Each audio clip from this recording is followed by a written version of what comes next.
যে ক্ষতি আমার হলো তার দায়ে কে নেবে? বুঝিনি পাওয়ার আগে সবই যে হারাবে।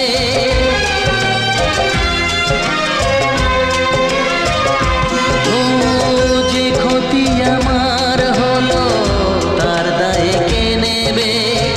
বুঝিনি পাওয়ার আগে সবই যে হারাবে। শুধু শুধু কেন দিলে মরণের সাথ? ও চাঁদ